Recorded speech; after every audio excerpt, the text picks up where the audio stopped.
هذه الصورة أول ما تلتقطه العين حين تلج سوق الأحمدي متجها إلى سوق الهرج، والأحمدي سمي بهذا الاسم نسبة إلى جامع الأحمدي الذي يتوسطه. ويبتدئ السوق بضريح الشيخ عثمان بن سعيد العمري، والذي يسميه الشيعة في العراق سفير المهدي المنتظر. وعلى اليمين من مدخل السوق يقع حمام الباشا الذي تلاشت الكثير من تفاصيله ولم يتبقى غير المنزع القديم، وقد تحول إلى مخزن للأثاث المستعمل. الأثاث الحديث والقديم هو أكثر ما كان يتميز فيه هذا السوق، وكان مركزا للعراق من الشمال والجنوب، خاصة غرف النوم للعرسان الجدد. متخصص في الأثاث البيتية والموبيليا والأثاث، كان يجهز كل العراق، جميع المحافظات اللي بالعراق يجهزها هذا السوق. الشاي المطبوخ على الفحم هو الحد الفاصل بين سوق الأحمدي وسوق هرج. كلمة الهرج يعتقد أن أصلها فارسي، وهي الدعوة الأولى للناس لافتتاح المزاد للأثاث والملابس المستعملة.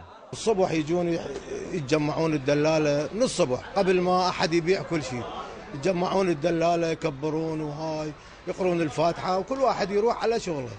فكل من هذا اللي يبيع مثلا خشب قديم، أثاث قديمة، الكناتير، شرابي، كل شيء اللي يبيعوه. ويقع سوق هرج ضمن محلة الميدان، وكان يسمى بسوق الميدان سابقا، وتميز وقتها ببيع الخضار والعطاريات، ثم صار مركزا تباع فيه المسبحات بأنواعها والساعات والمحابس. ولكن الغناء البغدادي القديم هو الميزة الأكثر وضوحا في هذا المكان.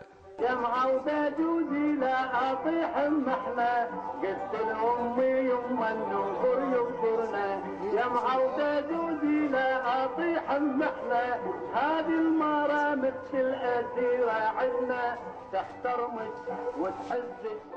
حصل عليها من اللي عندنا احنا مخزون من المكتبة مالتنا، ومن الناس اللي يريدوا يبيعوها ما يعرفون قيمتها، احنا نحتفظ بها هنا ونخليها كإرث.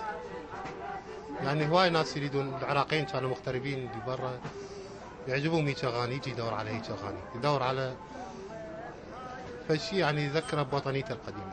لسه ماكو هاي الاغاني كلها، لا البضاعه ولا التلفزيون ما يدقوها. هذا السوق واحد من الشواهد في التراث البغدادي القديم، لم تمتد له يد الترميم، حيث تآكلت جدرانه وتساقطت الكثير من محلاته، وما تبقى لا يدعو للتفاؤل. يبدو أن الأسواق القديمة بدأت تستسلم لزحف الأسواق الحديثة، ولكن الذاكرة البغدادية تختزن الكثير من تفاصيلها. فلاح الذهبي، الحرة، بغداد.